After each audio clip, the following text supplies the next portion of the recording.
राजसमंद शहर में गुरुवार देर रात तक दो युवकों से समुदाय विशेष के युवाओं द्वारा मारपीट के विरोध शुक्रवार को बड़ी संख्या में सर्व हिंदू समाज के लोगों ने राजनगर थाने का घेराव करते हुए हनुमान चालीसा का पाठ किया और पुलिस को 3 दिन का समय देते हुए पुलिस के सामने कई मांगे रखी। समाज के लोग घंटों एसपी कलेक्टर को थाने पर बुलाने की मांग पर अड़े रहे। काफी समय बाद पुलिस अधीक्षक राजनगर थाने पर आए प्रदर्शन कर रहे हैं, लोगों से समझाइश की। इसके पहले गुरुवार रात्रि 2 युवकों पर समुदाय विशेष के युवाओं ने मारपीट करते हुए बुरी तरह जख्मी कर दिया। युवाओं के साथ मारपीट की घटना की सूचना बाजार में फैल गई और सर्व हिंदू समाज के लोग एकत्रित होकर राजनगर थाने पहुंच गए। विशेष के संगठनों के लोगों की बात 2 पक्षों में विवाद उत्पन्न हो गया। इसके चलते एक समुदाय के लोग एकत्रित होकर राजनगर थाने पर जा रहे थे, तभी कथित तौर पर दूसरा पक्ष भी सामने आ गया। इसी के चलते पथराव होने से 3 कारों के शीशे फोड़े गए। फिर दोनों पक्ष एक दूसरे पर पथराव के आरोप लगाने लगे, जिससे तनाव की स्थिति उत्पन्न हो गई। इस पर एएसपी महेंद्र पारीक खुद राजनगर थाने पर पहुंच गए। साथ ही 3 डीएसपी के साथ आधा दर्जन थानों का पुलिस जाब्ता राजनगर क्षेत्र में तैनात कर दिया। रात भर पुलिस गश्त जारी रही। राजसमंद पुलिस उप अधीक्षक विवेक सिंह राव ने बताया कि दोनों युवकों की रिपोर्ट लेकर प्रकरण दर्ज कर लिया और जिन युवकों ने मारपीट की है, उनकी गिरफ्तारी के लिए पुलिस द्वारा अलग अलग संभावित जगह पर दबिश दी जा रही है। कथित तौर पर मामू भानेज रोड पर समुदाय विशेष के कुछ लोग आ गए और उसी दौरान किसी ने पथराव कर दिया। पथराव के चलते 3 वाहनों के शीशे फूट गए। हालांकि यह स्थिति स्पष्ट नहीं हो पाई कि आखिर पथराव किसने किया। फिलहाल देर रात तक दोनों पक्षों के लोग एक दूसरे पर पथराव के आरोप लगाते रहे। घटना की जानकारी मिलते ही अतिरिक्त पुलिस अधीक्षक महेंद्र पारीक राजनगर थाने पहुंचे, पुलिस को तुरंत कार्यवाही करने के आदेश दिए। राजसमंद डीवाईएसपी विवेक सिंह के नेतृत्व में पुलिस ने रात भर कार्रवाई करते हुए आरोपी की घर पकड़ अभियान शुरू किया, जो तड़के 4 बजे तक चलता रहा। पुलिस ने जगह जगह दबिश देते हुए कई लोगों को हिरासत में लेकर पूछताछ जारी शुरू की, जो लगातार जारी है।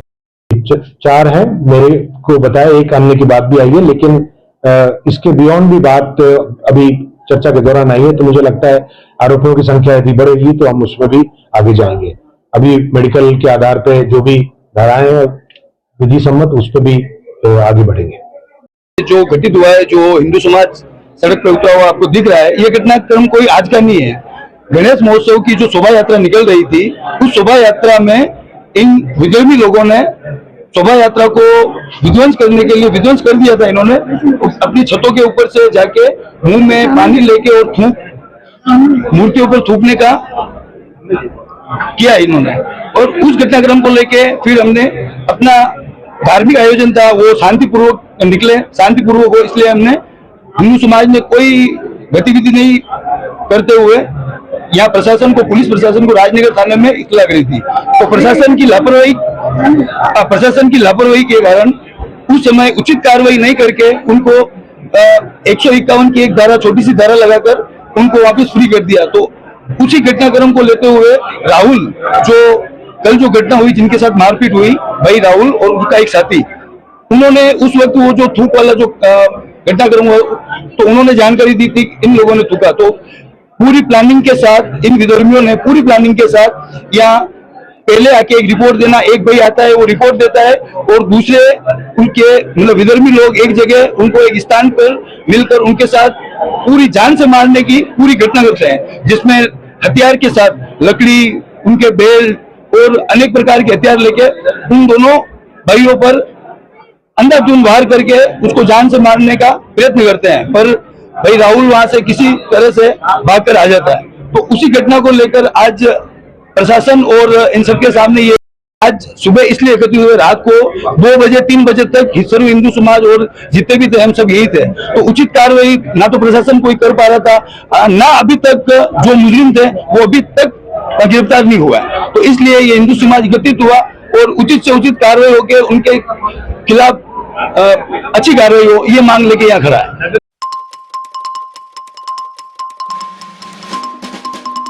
राजस्थान कर्मचारी चयन बोर्ड द्वारा आयोजित समान पात्रता परीक्षा सीईटी स्नातक स्तर 2024 आज कड़ी सुरक्षा में 31 केंद्रों पर सुबह 9 बजे से शुरू हो गई। परीक्षा 2 दिन 2 पारियों में चलेगी। आज पहली पारी में 9,419 अभ्यर्थियों में से 8,460 ने परीक्षा दी, जो 89.88% है। 959 अभ्यर्थी गैर हाजिर रहे। शेष 3 पारियों में भी प्रत्येक में 9419 अभ्यर्थी बैठेंगे। सुबह 7 बजे से ही अभ्यर्थी परीक्षा केंद्रों पर पहुंचने लगे। उनका रिपोर्टिंग टाइम 2 घंटे पहले था। अच्छी तरह से चेक करने के बाद ही उन्हें परीक्षा केंद्र में प्रवेश करने दिया गया। फुल बाहों वाले शर्ट की आस्तीन को काट दिया गया।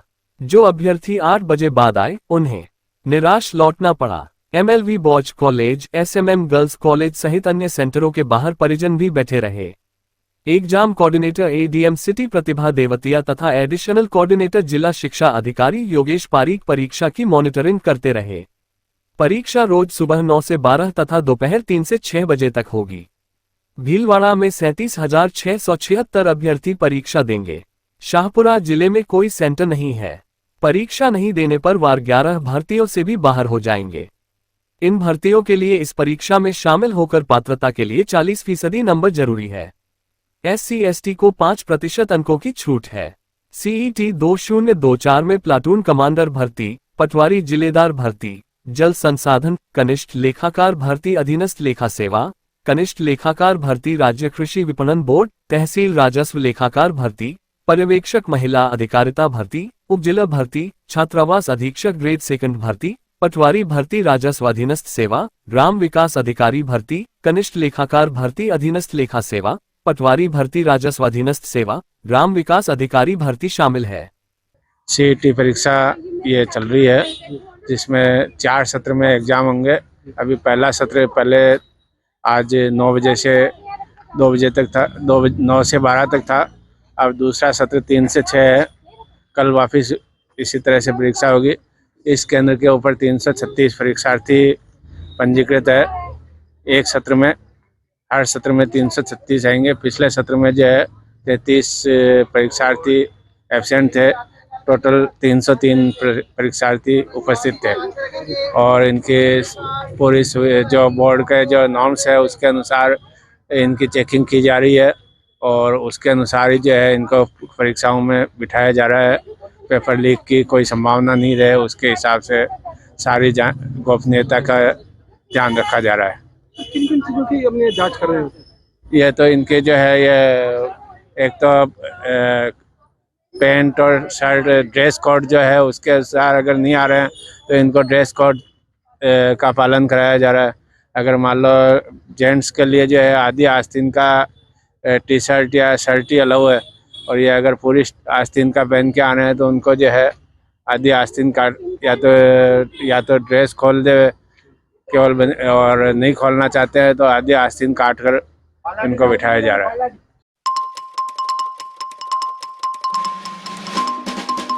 शहर में सेशन कोर्ट के बाहर शुक्रवार को गेट नंबर 1 के पास 2 सांड आपस में लड़ पड़े। इस दौरान रोड किनारे खड़े कई दुपहिया वाहन सांडों की लड़ाई के कारण क्षतिग्रस्त हो गए। सड़क पर पशुओं की लड़ाई के चलते मौके पर अफरा तफरी का माहौल हो गया। लोगों का कहना है कि कलेक्ट्रेट के निकट मुख्य मार्ग होने के बावजूद आवारा मवेशियों का जमावड़ा यहां लगता रहता है और कोर्ट में कामकाज के लिए अधिकांश लोग रोड किनारे ही अपनी गाड़ियां पार्क कर देते हैं, जिसके चलते रोड पर दिन में कई बार जाम की स्थिति हो जाती है। ऐसे में आज जब 2 सांड आपस में लड़ पड़े तो मौके पर पार्क किए हुए कई वाहनों को क्षति पहुंची। इस दौरान कई लोगों ने डंडे आदि की मदद की इन सांडों की लड़ाई को रुकवाने का प्रयास भी किया।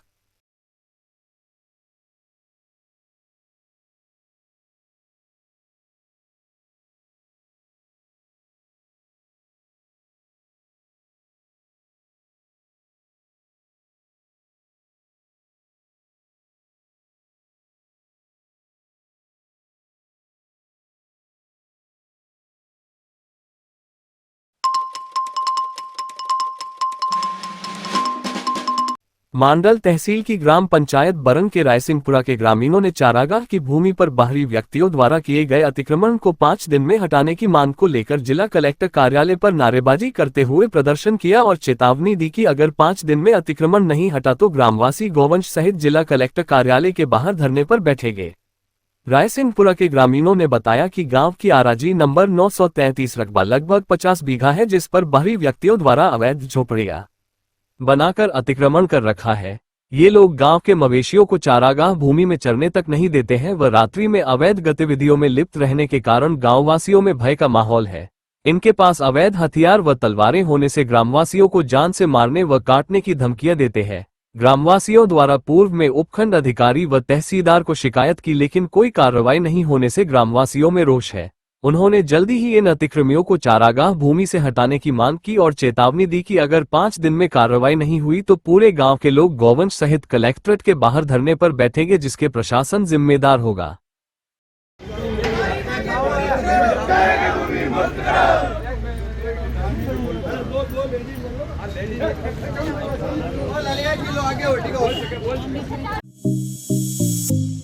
ताज़ा खबरों के लिए बने रहिए लोकजीवन के साथ। लोकजीवन के YouTube चैनल को सब्सक्राइब करें, लाइक करें और बेल आइकन को प्रेस करें, जिससे कि हर वीडियो का नोटिफिकेशन आप तक पहुंच सके। धन्यवाद।